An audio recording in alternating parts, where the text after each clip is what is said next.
안녕하세요. 5070 자기계발랩 시청자 여러분. 오늘은 무거운 이야기부터 꺼내야 할 것 같습니다. 이것은 단순히 의학 정보가 아닌 10년 전 저 랩장에게 닥쳤던 실제 현실입니다. 그날 아침 출근길에 가슴에 뭔가 얹힌 듯한 약간의 불편함이 느껴졌습니다. 어제 무리했나? 그냥 피곤해서 그렇겠지 하고 가볍게 넘겼습니다. 퇴근길에는 신기하게도 통증이 조금 나아진 것 같아 대수롭지 않게 여긴 채 그대로 집에 왔습니다. 그리고 그 통증을 다음날 아침까지 아무렇지 않게 참고 일상생활을 했습니다. 이것이 바로 제가 했던 가장 치명적인 실수였습니다. 결국 다음날 오전 저는 걸어서 병원 응급실에 도착했지만 대기실에서였습니다. 갑자기 가슴을 쥐어짜는 고통이 벼락처럼 급성으로 전환되면서 제 몸의 모든 힘이 빠졌습니다. 제 두 다리로는 단 1미터도 걸을 수 없는 상황에 몰렸습니다. 그 자리에서 긴급 호출이 떨어졌고 저는 의식이 흐려지는 가운데 수술실로 실려 들어갔습니다. 의사 선생님은 관상동맥이 완전히 막히기 직전이었다며 긴급 스텐트 삽입 수술로 간신히 생명을 건졌다고 했습니다. 저처럼 가슴에 스텐트를 끼고 사는 사람으로서 저는 여러분께 이 사실을 뼈저리게 말씀드립니다. 협심증은 절대 참는 병이 아닙니다.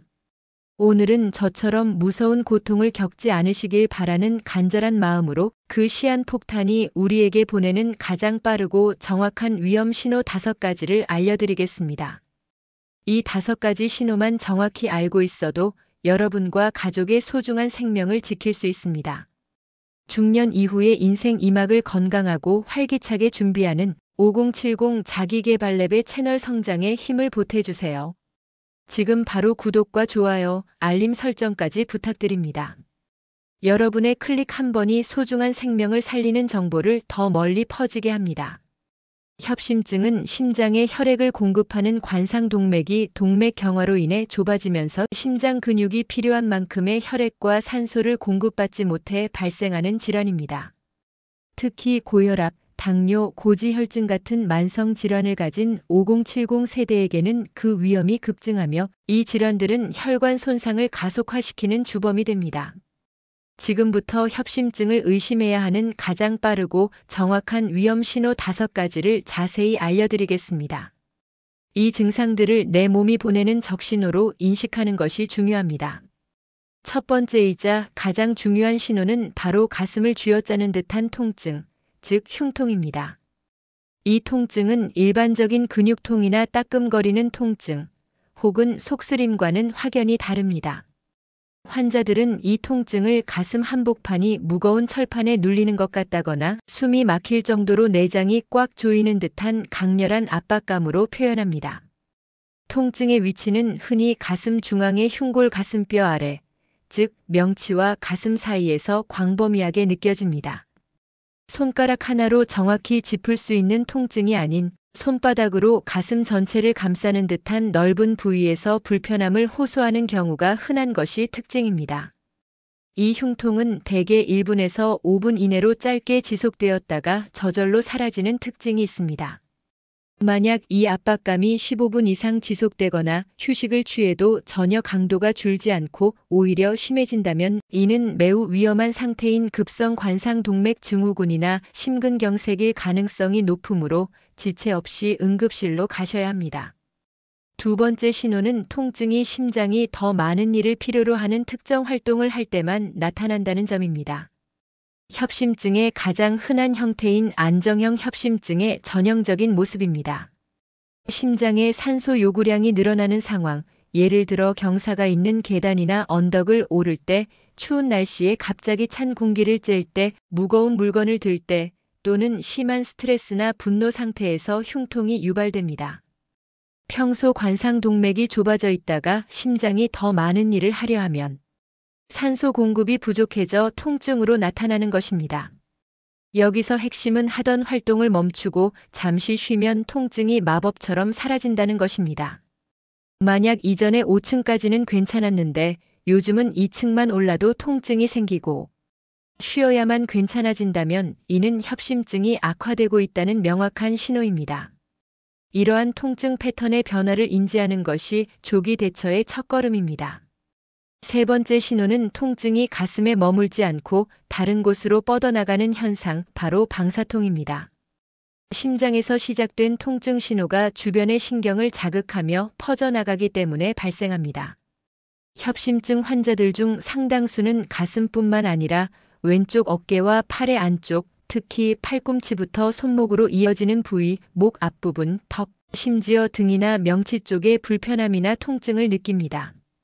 이 때문에 턱이 너무 아파서 치과 검사를 받았는데 이상이 없다거나 목이 조이는 것 같아서 이비인후과 진료를 받았다는 사례가 굉장히 많습니다.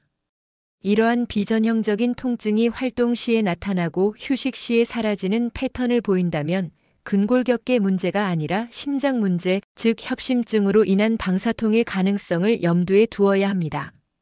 특히 여성의 경우 이런 비전형적인 증상만 나타나기 쉬워 진단이 늦어지는 경우가 많으므로 더욱 주의해야 합니다. 네 번째 신호는 갑작스러운 호흡 곤란이나 심한 피로감입니다.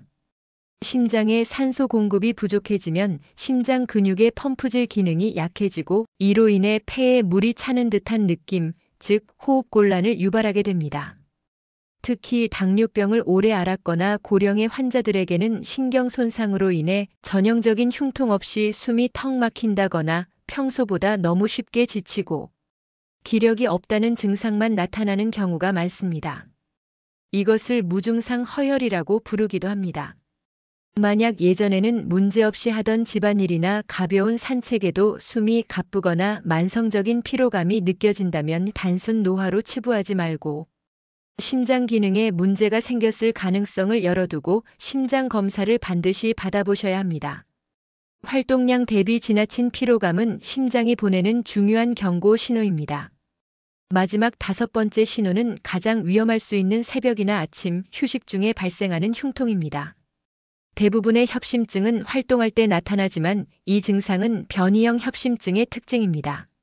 이는 동맥 경화가 심하지 않더라도 관상동맥의 경련이 일어나 혈관이 갑자기 수축하면서 일시적으로 완전히 막혀 통증을 유발하는 것입니다. 주로 밤이나 새벽 시간에 부교감 신경이 활성화될 때 혈관의 긴장도가 높아지면서 발생하며 통증이 매우 심해서 잠에서 깰 정도인 경우가 많습니다. 이 변이형 협심증은 주로 흡연을 많이 하시는 분이나 과음한 다음 날 새벽에 잘 유발됩니다. 활동과 무관하게 통증이 나타난다는 점이 안정형 협심증과 구별되는 특징이며 이 역시 방치하면 심근경색으로 이어질 수 있습니다. 수면 중 발생하는 가슴 통증을 절대 가볍게 여겨서는 안 되며 금연과 절주가 최우선 치료법이 됩니다. 자, 오늘 협심증의 5가지 위험 신호에 대해 자세히 알아봤습니다. 다시 한번 강조하지만 협심증은 골든타임이 매우 중요합니다. 저처럼 괜찮겠지 하고 참다가 병원 문턱에서 쓰러지는 현실을 겪지 마시기를 간곡히 당부드립니다. 통증을 느낀다면 단 1초도 망설이지 마십시오. 만약 지금 극심한 가슴 통증을 느끼고 계시다면 즉시 하던 활동을 멈추고 편안한 자세를 취하십시오. 그리고 의사에게 니트로글리세린을 처방받으신 분은 지체 없이 혀 밑에 한 알을 넣으시고 5분 간격으로 총 3회까지 복용합니다. 만약 세 번째 복용 후에도 통증이 가라앉지 않는다면 이것은 심근경색으로 혈관이 완전히 막혔을 가능성이 높으므로 절대 망설이지 말고 119에 신고하시고 어떤 경우에도 본인이 운전해서 병원에 가려 하지 마십시오. 빠른 대처가 생명을 구합니다. 가장 좋은 치료는 바로 예방입니다.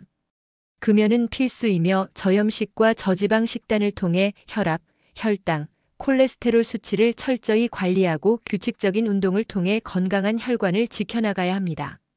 오늘 영상이 5070 세대의 건강한 삶에 도움이 되셨기를 바랍니다. 여러분의 활기찬 노년을 5070 자기계발랩이 항상 응원하겠습니다. 다음에도 유익한 정보로 찾아뵙겠습니다. 감사합니다.